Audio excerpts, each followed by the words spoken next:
오늘 복음 개인나 쉬운 7번째 나갑니다. 오늘은 마태복음 13장 나갑니다. 제목을 천국 비유, 이제 시 비유에 대해서 굉장히 많이 얘기했죠. 근데 우리가 이 비유를 얘기하기 전에 하나님의 방법 중에 방법이 또 이 제자죠. 근데 마태복음에는 이렇게 한번 여러분들도 이렇게 읽으면서 찾아보세요. 제자와 무리 이런 것들을 굉장히 나누는 걸 볼 수 있어요. 자, 마태복음 5장 1절에 보면요. 예수께서 무리를 보시고 산에 올라가 앉으시니, 이 말은 무리를 보고 피했다는 얘기죠. 그래서 제자들이 나온지라 했을 때 이제 입을 열어서 가르쳐서 가라사대 그러고요. 또 마태복음 8장 1절에도 보면요. 예수님이 이제 산에서 내려오시니 허다한 무리들이 이제 쫓아왔죠. 이때 예수님이 그 자기를 에워싸움을 보고 저편으로 가라고 명해요. 말하자면 쫓아냈다는 얘기죠. 왜 그러냐? 제자에게는 가르치고 무리에게는 가라고 쫓아냈냐? 그거에 대해서 마태복음 13장 10절에 이렇게 말하고 있어요. 제자들이 물어보죠. 예수님한테 와가지고 왜 비유로 얘기하냐? 그랬더니 예수님이 뭐라 하냐면요. 천국의 비밀을 아는 것은 너희들에게는 허락되지만 허락되지 않은 자들도, 저들에게는 허락되지 않았다. 맞아, 허락되지 않은 자들도 있다는 얘기예요. 이사야의 예언을 또 들어서 얘기를 해요. 예수님이 저에게 이렇게 얘기했다. 너희가 듣기는 들어도 깨닫지 못할 거고 보기는 보아도 알지 못할 거고, 이 백성들이 마음이 완악하여져서 그 귀로는 듣기에 아주 둔하고 또 눈으로 감았고, 이는 눈으로 보고도 귀로 듣고 마음으로 깨달아 돌이키지 못할 정도로, 차라리 어느 정도로 하나님이 그걸 거부하냐면요. 깨닫고 돌아와서 나한테 고침받을까 염려하노라, 이렇게까지 얘기하죠. 두려워하노라, 이렇게까지 얘기해요. 그러니까 말하자면 이 제자는 하나님의 찾는 자고 세우는 자고, 즉 증인으로 하나님 뽑아 세우지만 무리는 하나님의 배척을 하죠. 그러니까 우리가 이렇게 생각할 수 있어요. 하나님은 세상을 창조하시고 모든 인간을 창조하시고 나서 하나님은 사랑이시지 않냐. 근데 어떻게 싫어하는 자가 있고 좋아하는 자가 있냐. 이렇게 말할 수도 있겠죠. 자, 근데요. 우리가 사랑한다는 데 조건은 뭐냐면 대화가 통해야 돼요. 이 제자. 이 대화가 통해야 되고, 마음이 통해야 되고, 하는 일이 통해야 돼요. 사랑의 특징이 이거죠.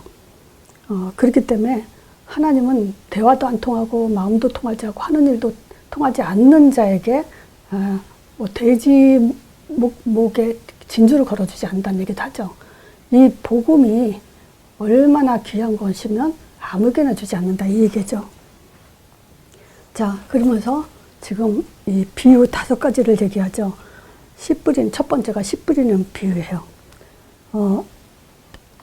마태복음 13장 18절에서 23절이죠. 참, 이 내용을 읽으면서 정말 그렇다라는 걸 여러분들도 이미 확인을 했을 거예요. 자, 19절에 얘기해요. 씨를 뿌리는데, 이 아무나 천국 말씀을 듣고 깨닫지 못할 때는 악한 자가 와서, 찬찬히 잘 봅시다. 천국 말씀을 듣고 깨닫지 못할 때는 악한 자가 와서 그 마음에 뿌리운 것을 빼앗나니, 그래요. 그러면서 이거는 결국 길가에 씨를 뿌렸는데 길가에 뿌려진 거다. 밭에 뿌려져야 이게 열매가 자라죠. 그러니까 길가에 뿌려져가지고 저기 새가 쪼아가서 뺏어간다는 얘기예요.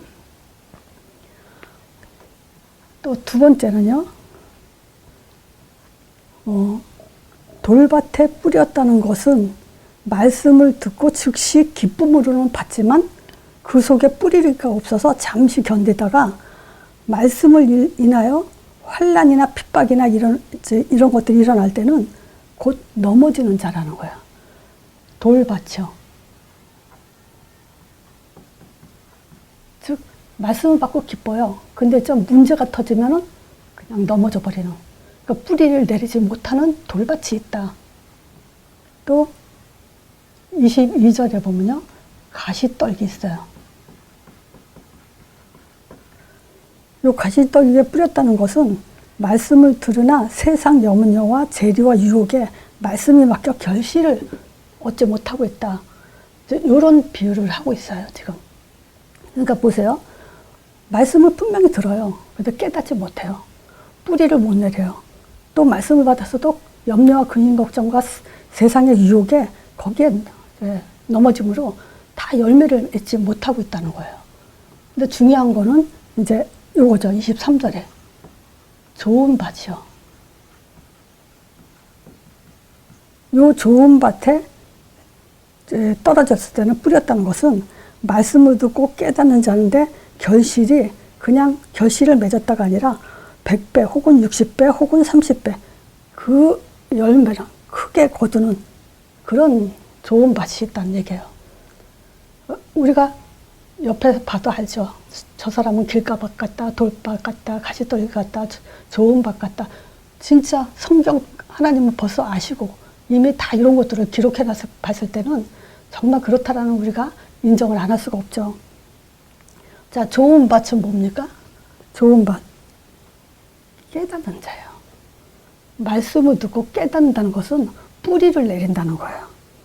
뿌리를 내렸다는 것은요, 어떤 문제가 와도 거기에 흔들림이 없다는 거예요. 이런 제자를 말하는 거죠. 좋은 밭. 자, 우리가 한번 이 천국 비유, 이 천국 복음이에요. 여러분들은 천국 복음 그러면 뭘 것 같아요? 물론 이 메시지 들은 분들은 복음 5가지 딱 나오죠. 천국 복음은 천국 문을 여는 베드로가 주는 것이요 살아계신 하나님의 아들입니다 고백했을 때 예수님이 그러죠. 반석 같은 내 교회 세우고 운배 원세가 이기지 못하고 천국 열쇠를 주겠다 했죠. 그럼 천국 열쇠는 뭡니까? 하늘 문을 열 수 있는 것은 오직 예수 이름밖에 없어요. 이게 천국 복음이에요, 사실. 한마디로 말하면. 왜 예수님이 요한복음 14, 15, 16장에 내 이름으로 라는 말을 많이 했어요. 이제 예수님은 십자가 죽으시고 부활할 것이기 때문에 이제 너희들이 이제 내 이름으로 살아야 된다. 내 이름밖에는 줄 것이 없다. 내 이름 줬으면 다 줬다. 마태복음 10장에도 전도교과서라고 하면서 두보로 지팡이 가져가지 말라고 했다는 기록했죠. 그건 뭡니까? 이름 줬으면 다 줬다는 얘기를 하는 거예요.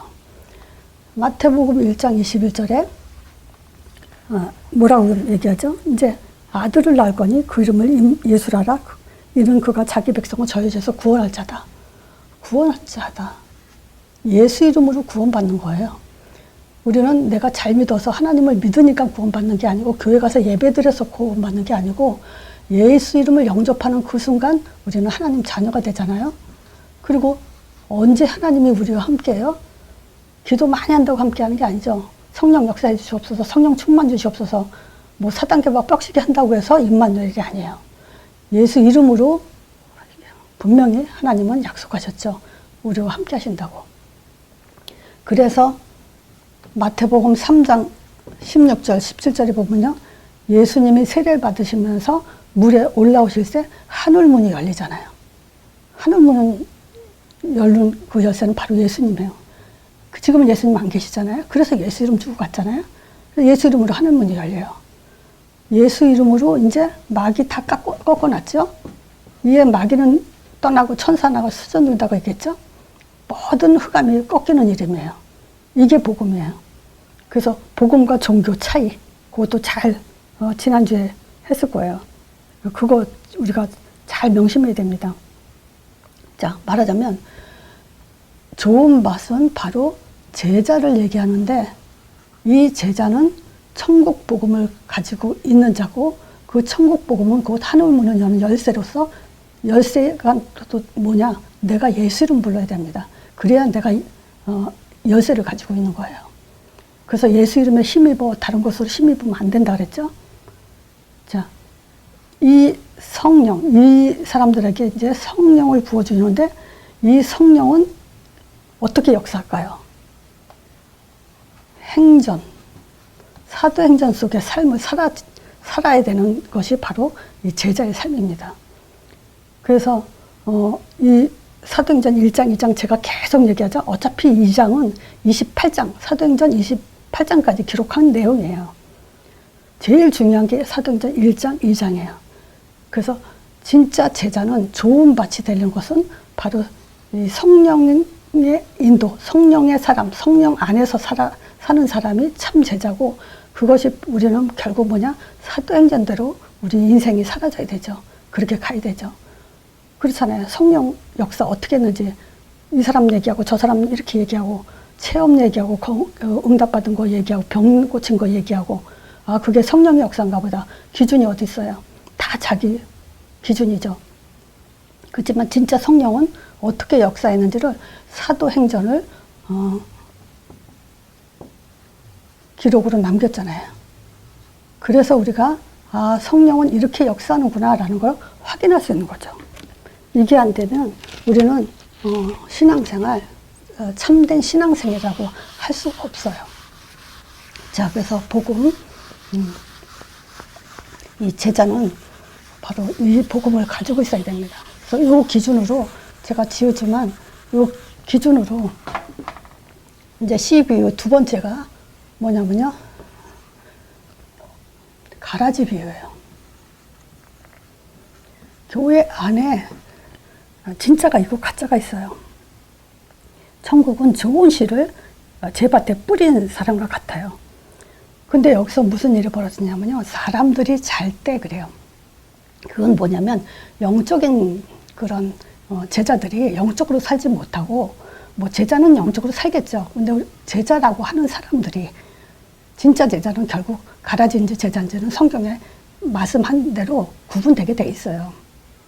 근데 자신들은 제자라고 하면서 자고 있죠. 이 말은 뭐냐? 영적으로 지금 잠들고 있다는 얘기예요. 육적으로 산다 이 말과 같죠. 근데 사람들이 잘 때 그 원수가 와서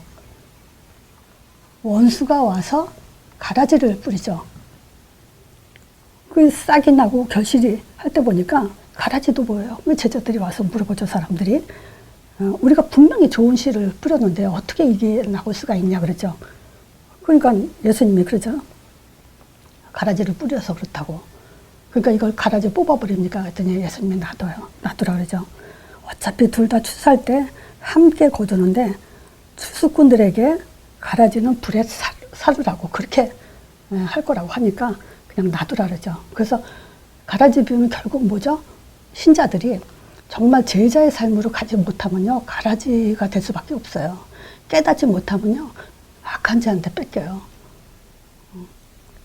계속 영적인 삶의 24시, 어느 정도냐면요, 모든 문제를 정말 예수 이름으로 힘입는 그런 사람이 되지 않으면요, 다 뺏깁니다. 그래서 제가 하나님의 이름 예수 이거 강조하는 이유 중에 하나가 그거예요. 하나밖에 없어요. 우리는 사이다하고 물과 겉으로 볼 때는요, 똑같이 맑은 물로 보이죠. 근데 분명히 생수는요, 살아나요. 그렇지만 사이다는 물 같지만은 그건 죽은 물이에요. 그래서 정말 생수 한 가지가 바로 예수 이름 하나가 중야사냐는 모든 그 키가 그거예요. 자, 그러니 지금 가라지 비유도 결국 예수 이름에 힘이지 못하면요, 사단한테 당하게 돼 있다는 거예요. 자, 세 번째가요, 겨자씨와 누룩 비유예요. 지금 이 겨자씨와 누룩에 대해서도 우리가 많이 들어서 알잖아요. 겨자씨는 뭐 시중에서 제일 작다고 하더라고요. 근데 이게 자라서 새들이 집을 짓고 큰 나무가 되죠. 누룩도 마찬가지예요. 정말 그 서말, 그 밀가루 서말에 그냥 누룩 뿌려놓으니까 그냥 다 부풀러가지고 굉장히 부풀렀다는 얘기죠. 결국 뭘 말하냐면요, 이 복음의 능력이 그렇다는 것을 우리가 이런 삶을 통해서 얘기를 해주는 거예요. 네 번째는요, 감추인 보화 또는 진주, 이 비유를 하죠. 그러니까 이 세상에 아무리 좋은 거라도 좋은 게 될 수 없어요. 그래서 밭에서 농사하던 사람이 밭을 캐다 보니까 보화가 보였어요. 그러니까 집으로 가가지고 자기 소유를 다 팔아서 이 밭을 샀다, 이 얘기를 하는 거예요. 그 말은 뭐겠어요? 최고 좋은 거 하나는, 이 복음은 그 무엇보다도 바꿀 수 있는 게 없다는 거예요. 최고 좋은 것이 이 감추인 보화, 복음이라는 거예요. 예수 이름이에요. 예수 이름보다 더 이 세상엔 좋은 건 없어요. 보세요. 예수 이름은 하늘문을 열죠. 이 땅에 흑암을 꺾죠. 뭐가 더 예수 이름보다 나은 게 있습니까? 열심히요, 기도 10시간 하고 뭐 신앙생활 평생을 하고 다 해도요, 예수 이름 하나 가진 그 힘만큼 믿음이 좋다라고 인정하는 건, 하나님은 그 이름 하나 인정하지 다른 걸 인정하지 않아요. 그래서 너희가 내 이름을 하지 내가 너를 높이리라 그러잖아요. 자, 그게 감추인 보화입니다. 또 그물 비유. 바로 이 천국 비유가 이 5가지 그대로예요. 자, 보세요. 물고기 잡는 어부가 많은 그물을 쳐가지고 물고기 가득 잡아내지만 그 물고기 다 가져가지 않아요. 거기서 골라내죠. 그와 마찬가지예요. 천국은 마치 바다에 치고 각종 물고기를 모으는 그물과 같다래요. 그물에 가득해서 물가로 끌어당겨서 좋은 것은 그들에서 담고 나쁜 것은 이제 버려버리죠. 세상 끝도 이러하다 그래요. 천사들이 와서 의인 중에 악인을 걸러내가지고 풀무에 던져버린다 그래요. 그러면 슬피 울며 이를 간다고 얘기해요. 결국 한마디로 말하면 심판과 같은 거죠. 복음에는요, 결론이 있어요. 끝이 있어요. 심판이냐 축복이냐. 자, 여기서 36절에 제자들이 물어봐요. 예수님이 이제 무리를 떠나 집에 들어가시니까 제자들이 나와서 뭐라 하냐면 가라지 비유를 우리에게 설명해 주세요 그래요. 그런데 이제 이런 얘기를 해요. 좋은 씨를 뿌리는 이는 인자요, 또 밭은 세상이요, 또 좋은 씨는 천국의 아들들이요, 가라지는 악한 자의 아들들, 또 가라지를 심는 원수는 마귀라 그러죠. 또 추수꾼들은 천사라고 얘기해요. 그러면서 40절에 그 얘기를 해요. 그런즉 가라지를 거두어 불에 사르는 것 같이 세상 끝도 그러하다. 인자가 그 천사들을 보내서 그들을 이제 저희가 그 나라에서 모든 넘어지게 하는 것과 또 불법을 행하는 자들을 거두어내서 풀무에 던져 넣을 건데 거기에 울며 이를 감이 있을 거다.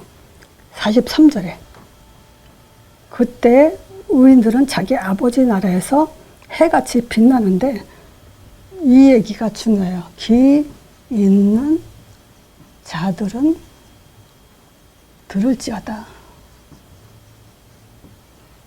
귀가 있어도 귀가 없는 자가 있다는 얘기죠.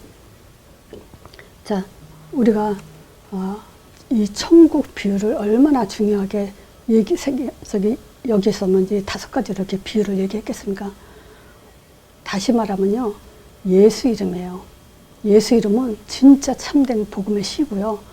또 가라지냐 아니냐, 예수 이름의 힘이냐 아니냐, 또 예수 이름의 능력이 얼마나 큰지 아냐 모르냐, 예수 이름보다 더 큰 보안은 없어요. 그리고 예수 이름 기준으로 이제 심판을 받게 돼요. 자, 그래서 누가 제자냐? 예수 이름에 힘입어 사도행전 속으로 인생을 살아나가는 사람, 이 사람이 진짜 참 제자죠. 오늘 말씀 이걸로 마치겠습니다.